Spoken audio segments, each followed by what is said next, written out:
Tonight on CTV, we'll take a look at an investigation against CSU athletics, the record heat in Colorado, as well as some construction updates in Fort Collins.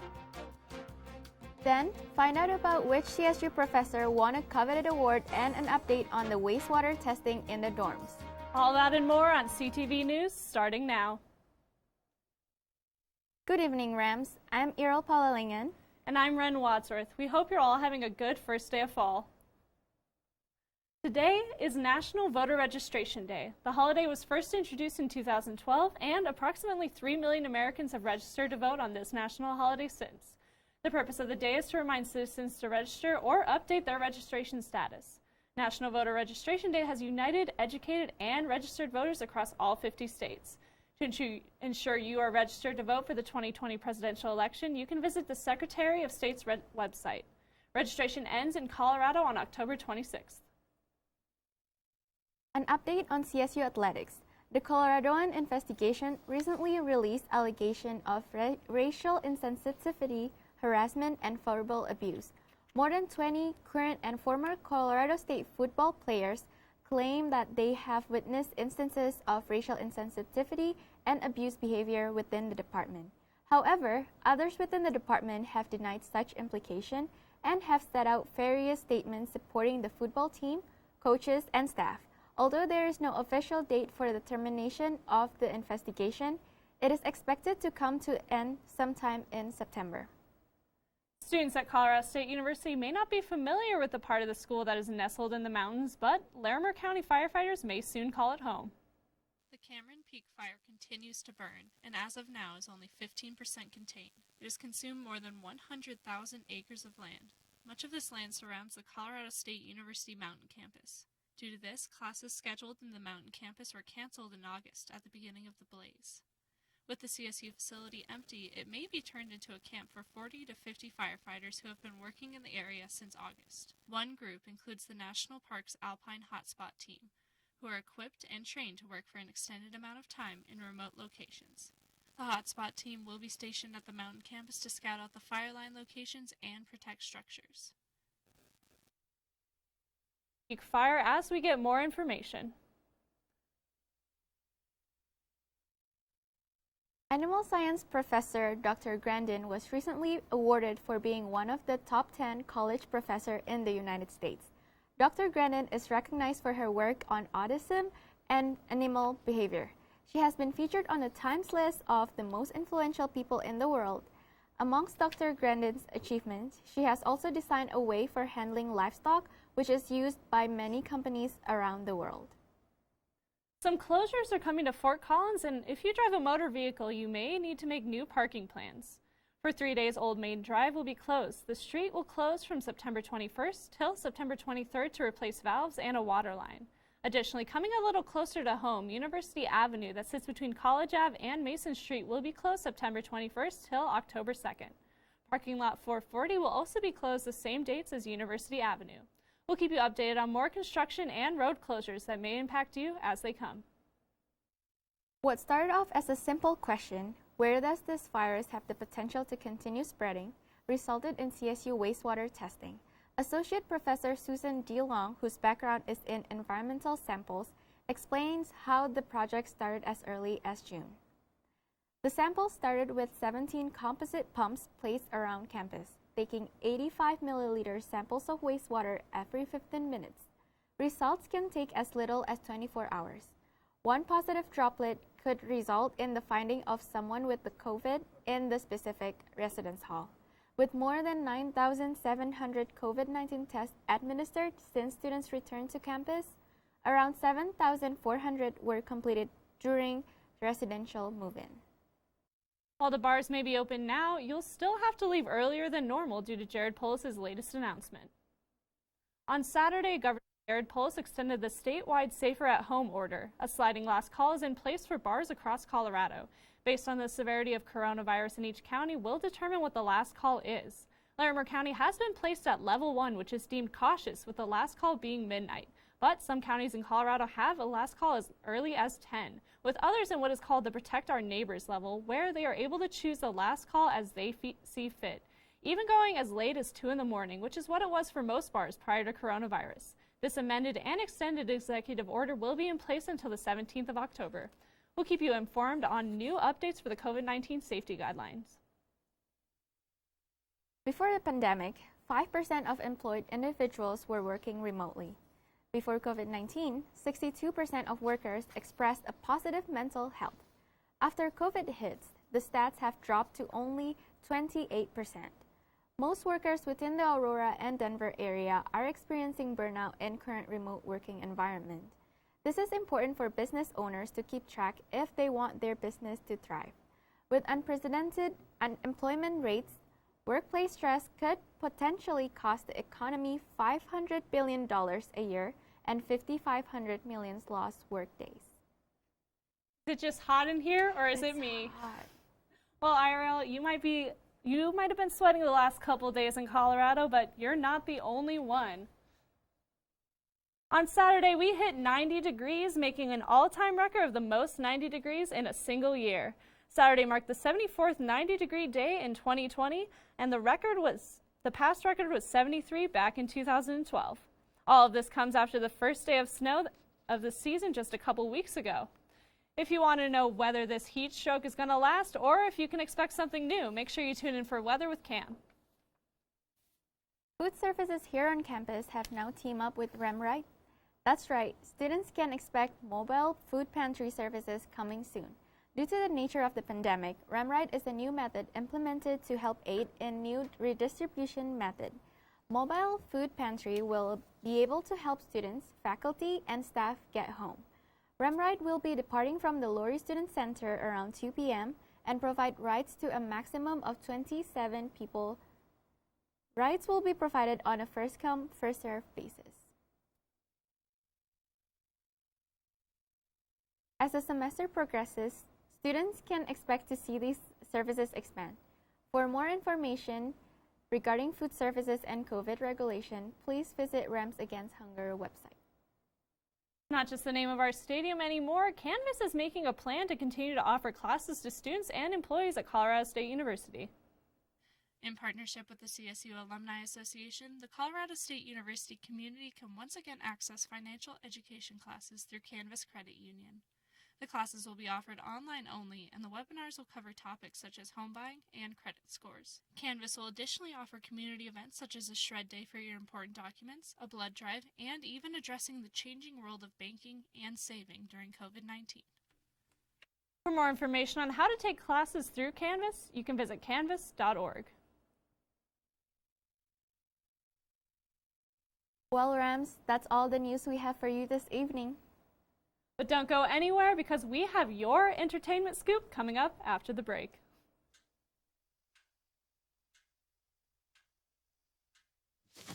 Awkward. Do I look familiar? I should. You might remember me from here. Here.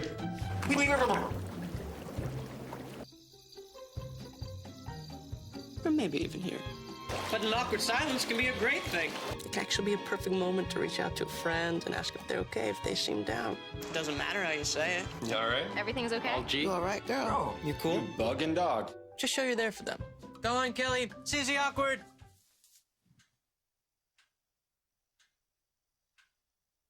Hey, you haven't really been yourself lately. Are you okay? Find out how you can help a friend with their mental health at seizetheawkward.org.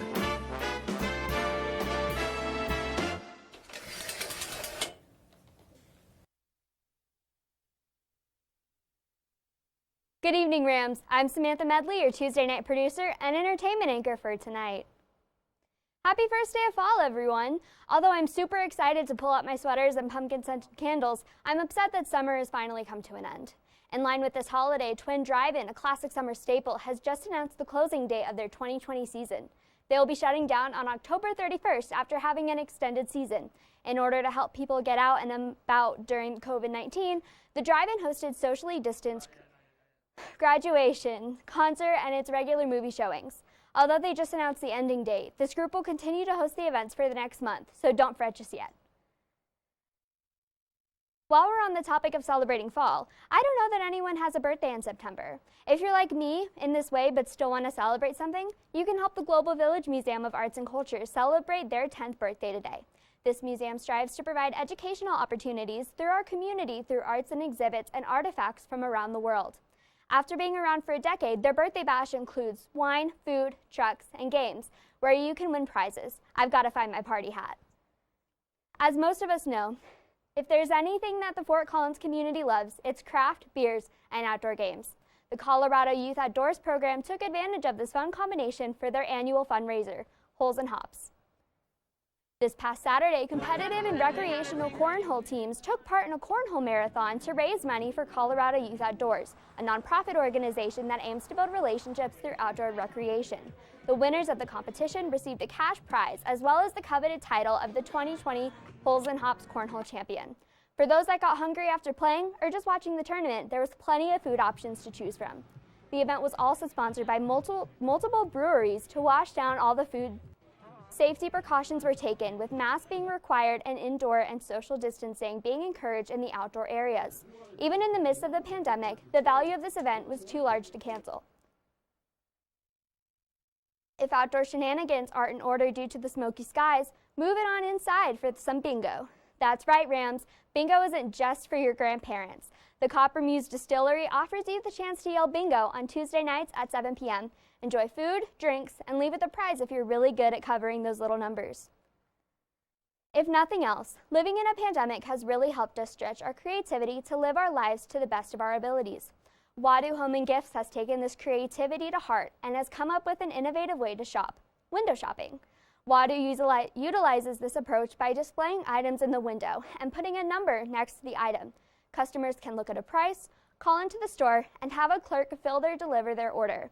All contact-free. Now you can finally feel good about window shopping.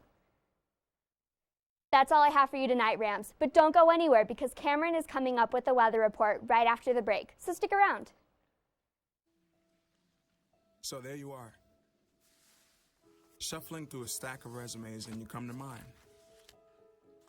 This is it. First impression. My way in. But here's the thing. Can my resume show you how I truly stand out? Can one piece of paper really tell you my whole story? Like that I was studying, going to night school while working 2 jobs just to help my parents pay for groceries. Or how anytime there was an opportunity, I was the first one to step up. Because I wasn't gonna let my life, my circumstances dictate who I was gonna become. And all of that determination, the commitment, the drive, that's me. And that's something you just can't put on paper. Look beyond the resume, discover new ways to develop great talent like me.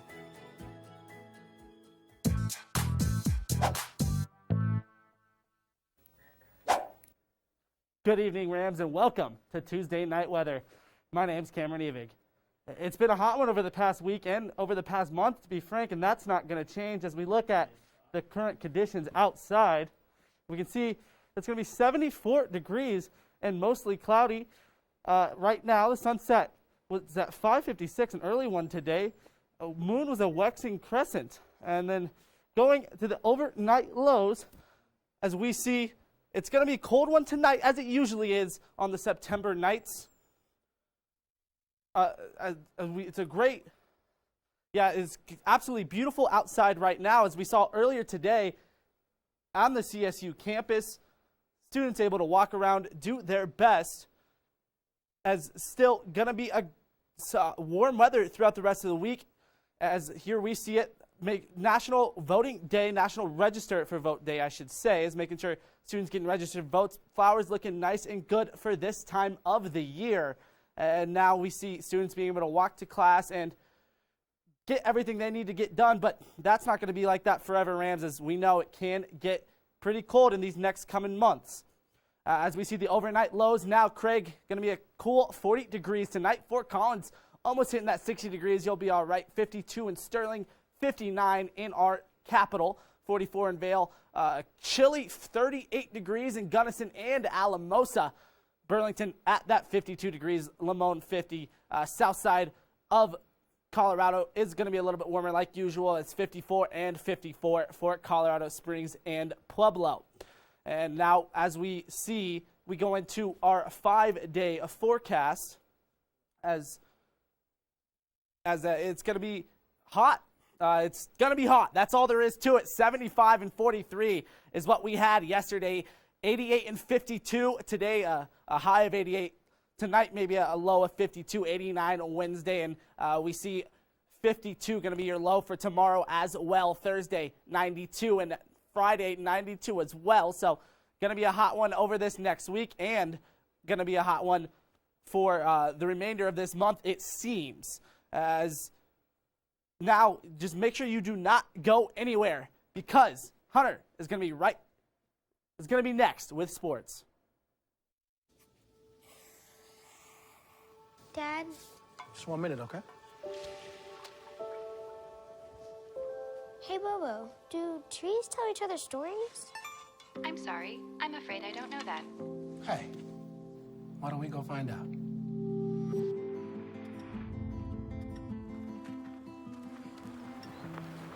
Listen.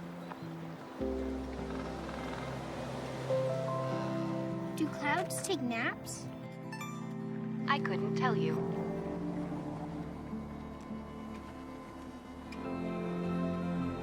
Can birds draw pictures? I don't have an answer for that. Dad, do stars visit their friends? Look!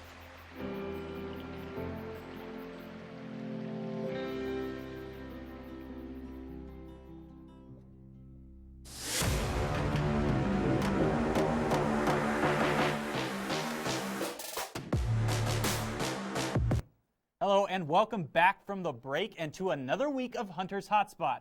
Tonight's show is going to be filled with action. Without further ado, let's jump right into it. Starting this week off, yesterday brought some much awaited news on what high school football will look like this year throughout the state of Colorado. Each high school program was given the option of playing in either fall or spring season. The deadline for the scheduling decision was required to be made early Monday morning for all high schools. CHSA, the governing body for all high school activities throughout the state of Colorado, announced that the season being split will mean that there are co-state champions this year, one in the fall and one in the spring.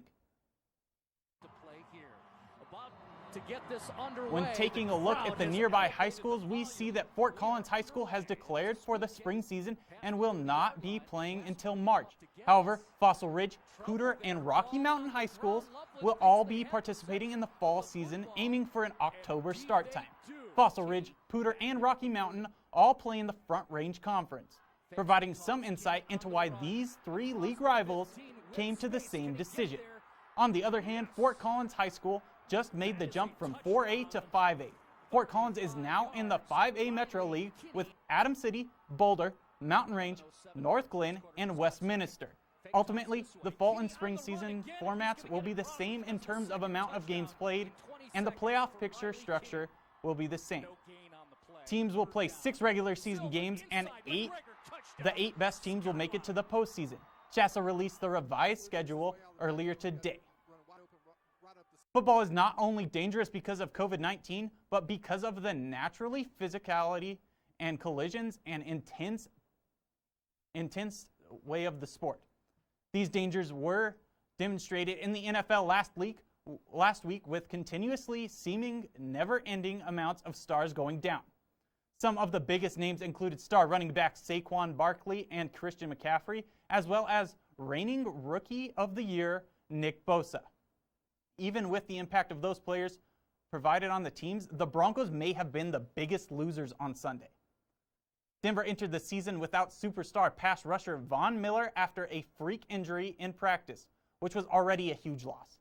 Then in week 1, cornerback A.J. Boye was placed on injured reserve due to a dislocated shoulder, and running back Philip Lindsay suffered a turf toe injury, which could leave him out for another week.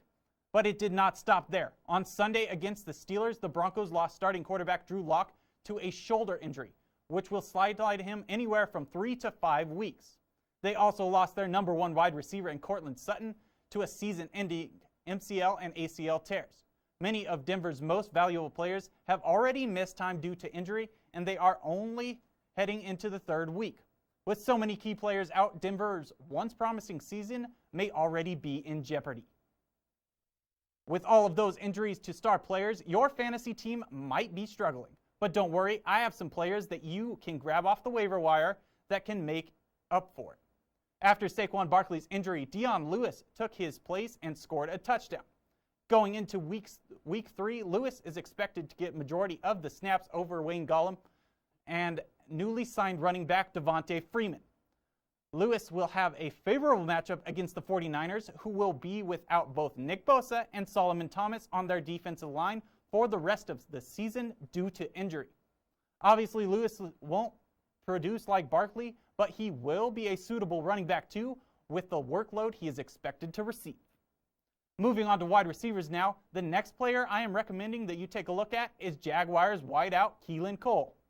Keelan Cole is currently ranked as the 20th best fantasy receiver and is only owned by 0.3% of fantasy owners, making it almost certain that you'll be able to find him on waivers.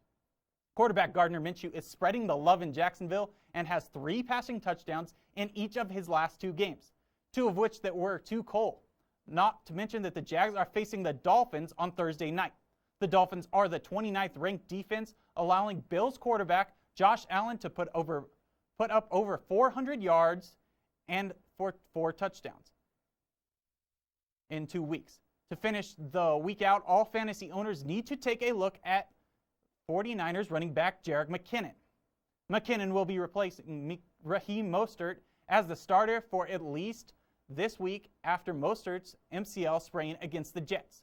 The Niners are also without quarterback Jimmy Garoppolo, which means that they will have to run the ball even more than they already do. Head coach Kyle Shanahan also expressed concerns about San Francisco's other running back Tevin Coleman, who has a knee sprain. So it is looking like McKinnon will be the featured back for the Niners moving forward. Well, Rams, that's all I have for you tonight, but make sure to tune in tomorrow night for Laced Up. Have a safe rest of your night, and we'll see you tomorrow.